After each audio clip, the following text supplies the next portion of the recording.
I never thought the day would come when I'd sit inside a courtroom, facing my wife as she claimed I was unfit to be a father. Her words struck me like a blast of icy air, sharp, sudden, and unreal. We had built a life together, or at least I believe we had. Evenings spent reading bedtime stories, rushed mornings helping our child get ready for school, countless moments of laughter and tears woven into our days. Yet, in that courtroom, all of it felt stripped of meaning. My heart stayed still. I didn't raise my voice or plead my case. I had learned long ago that anger never fixed anything, and this wasn't the time to lose control.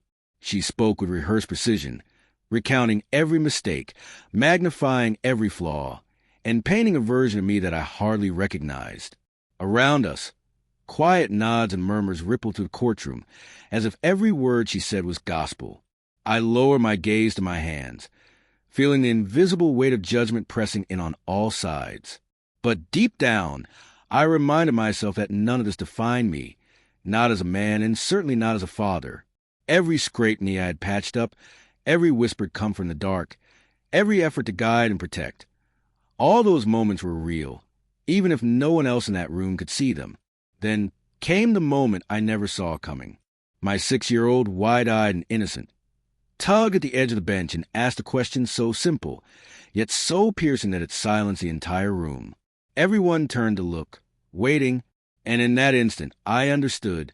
This wasn't about proving my worth to my ex-wife or to the court. It was about answering the one question that truly mattered, the one only a child could ask. I leaned down, meeting those small, searching eyes. "Daddy, will you still love me?" The words hung in the air, delicate yet heavy with meaning.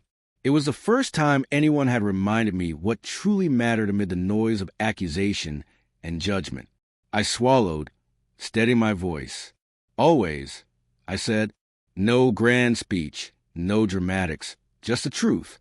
And with that single word, something inside me settled. A quiet strength took root, a clarity no verdict could ever shake. The questioning went on. Lawyers spoke. Papers shuffled. Arguments were made. But my focus stayed anchored to my child. I answered each question calmly, without defensiveness or anger, just honesty. Every response deliberate, every look measured, because the only witness who truly mattered was right there beside me, watching, listening, learning. In that awareness, I realized that real strength doesn't come from shouting or fighting. It comes from patience, composure, and love that refuses to waver. Hours crawled by, the air thick with tension, until the final moments of the day. My ex-wife rose to speak again, her tone cold and cutting, ready to deliver another strike. But she didn't know that the battle was already over. A small hand slipped into mine on the bench, fingers tightening gently. That single touch spoke louder than anything else said in that courtroom. No words were necessary. Every choice I had made to stay calm, to respond with dignity instead of fury, had already said enough. When the judge finally adjourned, I gathered my papers slowly, deliberately. No rush, no stumble. I had faced the accusations, endured the scrutiny, and emerged whole, a father whose love would never falter, no matter what judgment was passed. As I walked out into the long corridor, echoes of footsteps and murmurs trailed behind me. An unexpected peace began to rise inside me. People thought the fight had been about custody, about accusations, and legal arguments. They didn't see the real struggle, the one within myself. It was a quiet battle to stay composed, to make sure my child never doubted the love and stability I could offer. I looked down at the small hand still holding mine, that pure trust radiating stronger than any courtroom testimony ever could. Days became weeks.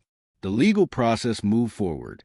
The tension faded, and life somehow settled back into rhythm. Breakfast at the table, bedtime stories, homework, laughter, small victories that filled our days. My ex-wife's cutting words, one so sharp in that courtroom, began to lose their sting. They became hollow echoes, powerless beside the truth. I lived daily through quiet consistency and love. One night, as I tucked my child into bed, they whispered softly, "Daddy, I'm glad you're mine." No fanfare, no need for validation, just a pure, innocent certainty of love. I smiled, feeling a peace no judgment or decree could ever take away. That night, I finally understood something vital. Life doesn't hand you fairness.